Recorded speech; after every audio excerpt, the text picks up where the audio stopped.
Here's something most people never think about. The very first meal you eat in the morning may be quietly working against you. Even if it looks perfectly healthy on the plate, somewhere after 60, something shifts inside the body. It doesn't hurt. It doesn't show up as a symptom you'd notice in the mirror, but it changes how your body handles the very first bite of food you take each day. And here's the part that surprises people the most. Some of the breakfast foods that were completely fine in your 30s and 40s may behave very differently in your body now. We're not talking about obviously unhealthy junk food. We're talking about foods many people consider normal, even safe. Food sitting in kitchen cabinets across the country right now.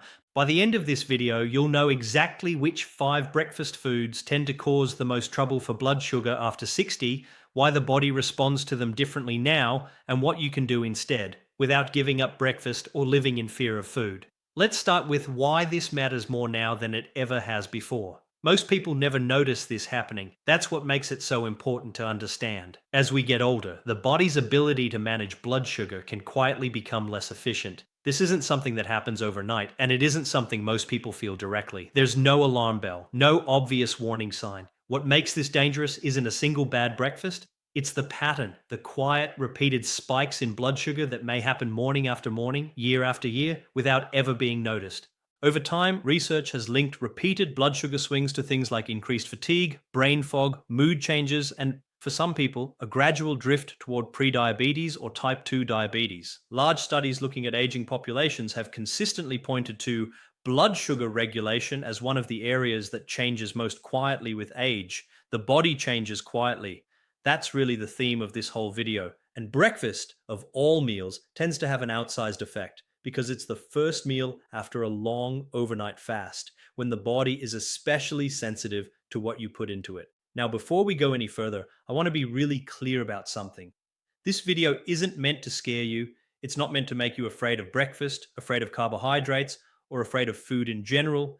This is about awareness, not fear.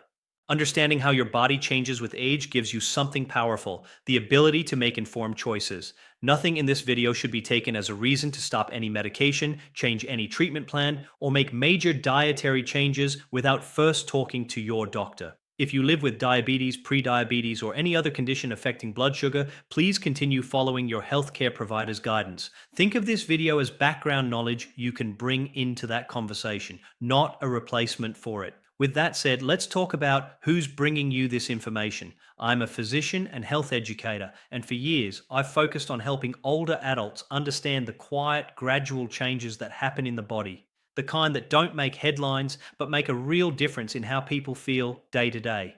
My goal with these videos is simple: to translate research and clinical guidelines into plain, practical language you can actually use. Nothing rushed, nothing sensational, just useful information explained clearly. If this is the kind of practical, calm health education you find helpful, you might enjoy the rest of what's on this channel. There's no pressure at all. But if you'd like more videos like this one, subscribing helps you stay updated whenever a new topic comes out. Now, let's get into the foundation of what's actually happening in the body. To understand why certain breakfast foods become more problematic after 60, it helps to understand a few things about how aging changes the body. First, there's something called insulin sensitivity. Insulin is the hormone that helps move sugar from your bloodstream into your cells, where it's used for energy. In younger years, this process tends to run smoothly and efficiently. As we age, many people experience a gradual decline in insulin sensitivity. This means the same amount of insulin may be less effective at clearing sugar from the blood than it once was. The pancreas may also become slightly less responsive over time, releasing insulin a little more slowly after a meal. Second, there's muscle mass. Starting sometime in our 40s or 50s, many people gradually lose muscle mass, a process researchers call sarcopenia. This matters more than people realize because muscle tissue is one of the body's primary places for storing and using blood sugar. Less muscle can mean fewer places for that sugar to go, which can mean it lingers in the bloodstream longer.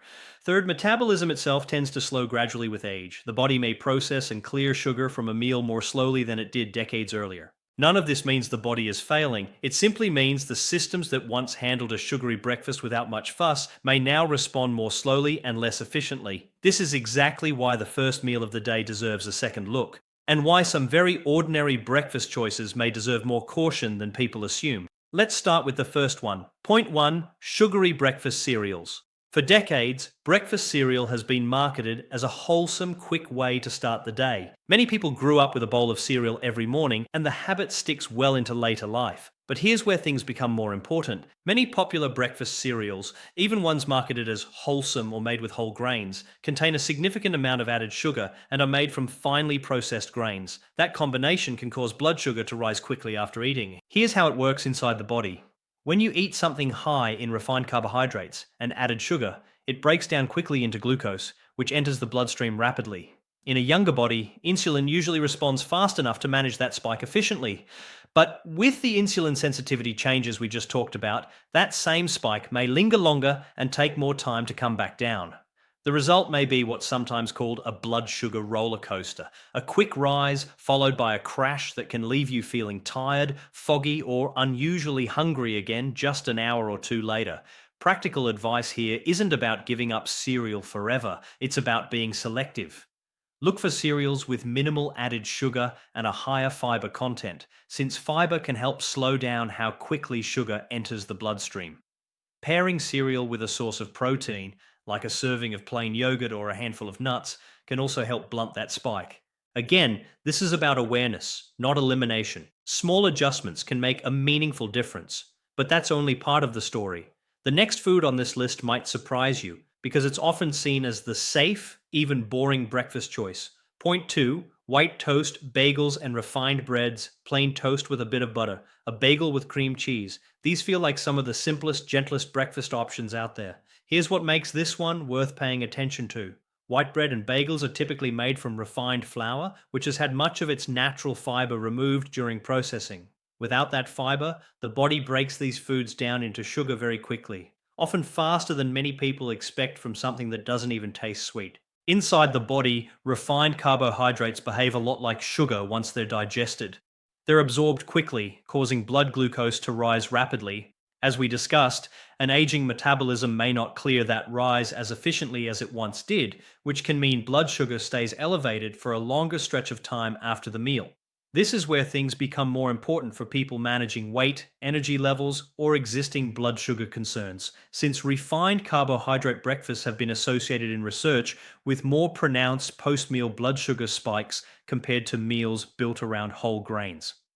The practical fix doesn't require giving up bread. Choosing whole grain, seeded, or higher fiber bread options can slow digestion and reduce the speed of that sugar spike. Adding a source of healthy fat or protein, like avocado, eggs, or nut butter, can also help. The goal, again, isn't to fear bread. It's to notice which forms of it may serve your body better at this stage of life. Now, here's where things start to shift in a different direction, because the next item is something a lot of people assume is one of the healthiest things they could possibly drink. Point 3: fruit juice, orange juice at breakfast has been a tradition for generations. It's often seen as a healthy, vitamin-rich way to start the day, but here's what makes this one a little more dangerous than people expect. When fruit is juiced, the fiber that naturally slows down sugar absorption is largely removed. What's left is mostly water and concentrated natural sugar. Even a modest glass of juice can deliver a surprising amount of sugar, absorbed very quickly since there's little fiber left to slow things down. Inside the body, this creates a fast and noticeable rise in blood glucose, often faster than eating the whole fruit would. And because juice is a liquid, it moves through the digestive system quickly, meaning that sugar hits the bloodstream in a short window of time rather than being spread out. For someone with efficient insulin response, this might not be a big deal. But for an aging body already working a little harder to manage blood sugar, that fast, concentrated hit may be tougher to handle smoothly. The most reassuring news here is that the fix is simple: whole fruit. An orange, a handful of berries, or a sliced apple gives you many of the same nutrients as juice, but with the fiber intact, which naturally slows down how quickly that sugar enters your bloodstream. If juice is something you truly enjoy, moderation and pairing it with protein or fiber at the same meal can help soften its impact. This isn't about never having a small glass again, it's about understanding what's really happening when you do.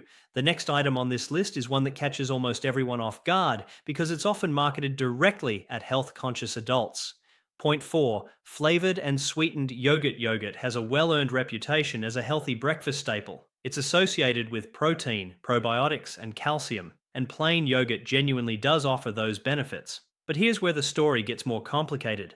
Many flavored yogurts, especially fruit on the bottom, vanilla, or dessert-style varieties, contain a surprising amount of added sugar, sometimes rivaling that of a small dessert. The packaging often emphasizes protein or probiotics, while the sugar content sits quietly in smaller print. Here's how this plays out inside the body. That added sugar is absorbed quickly, contributing to the same kind of rapid blood sugar rise we've discussed with the other foods on this list. And because yogurt feels like a healthy choice, people often eat it without a second thought about portion size or sugar content, sometimes even pairing it with sweetened granola, which compounds the effect. This is where things become more important for anyone trying to stabilize their blood sugar throughout the morning, since a sugary yogurt combined with sweetened toppings can add up to a breakfast that behaves a lot like a bowl of dessert, even though it doesn't feel like one. The practical solution is refreshingly simple, choosing plain, unsweetened yogurt and adding your own fresh fruit or a small drizzle of honey if you'd like some sweetness puts you back in control of exactly how much sugar is in your bowl. Plain Greek yogurt, in particular, tends to offer more protein with less sugar, which can help support steadier blood sugar throughout the morning. Again, this isn't about avoiding yogurt, it's about reading past the marketing and understanding what's actually inside the container.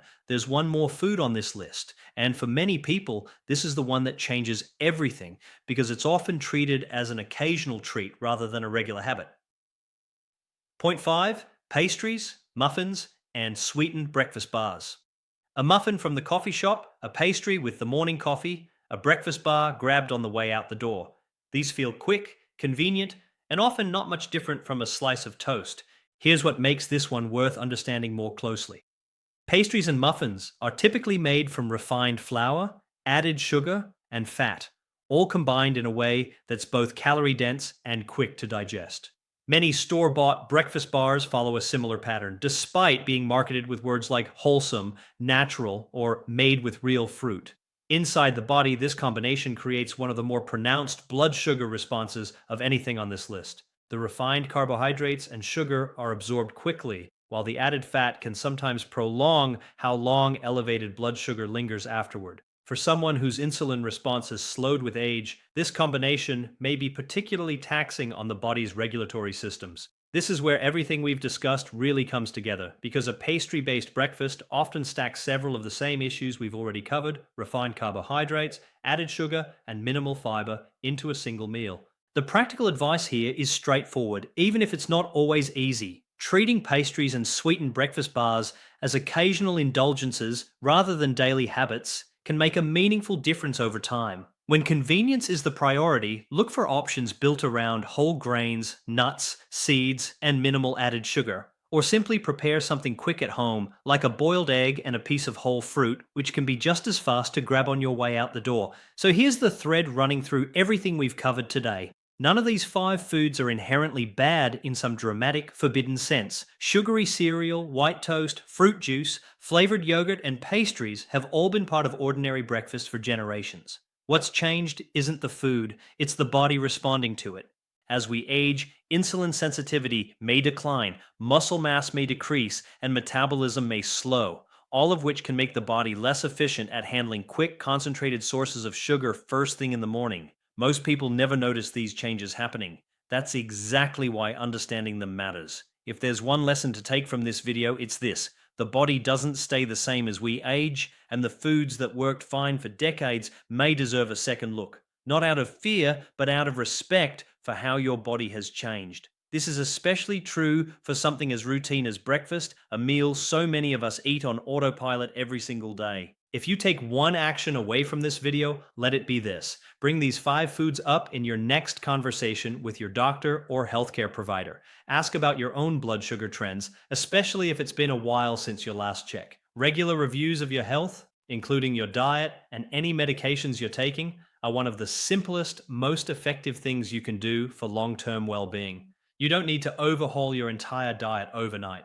Small, informed adjustments made consistently tend to matter far more than dramatic, short-lived changes. Awareness is the goal here, not fear and not restriction for its own sake. The fact that you've watched this far tells me you already care about taking care of yourself, and that matters more than any single breakfast choice ever could. If you found this video helpful, I'd really appreciate a like. It helps this kind of practical health education reach more people who could use it. If you have a breakfast habit you're rethinking after watching this, I'd love to hear about it in the comments. And if you know someone over 60, a parent, a neighbor, a friend, who might benefit from understanding this a little better, consider sharing this video with them. Sometimes the most helpful thing we can do for the people we care about is simply pass along the right information at the right time. Subscribe if you'd like more videos like this one, and I'll see you in the next video.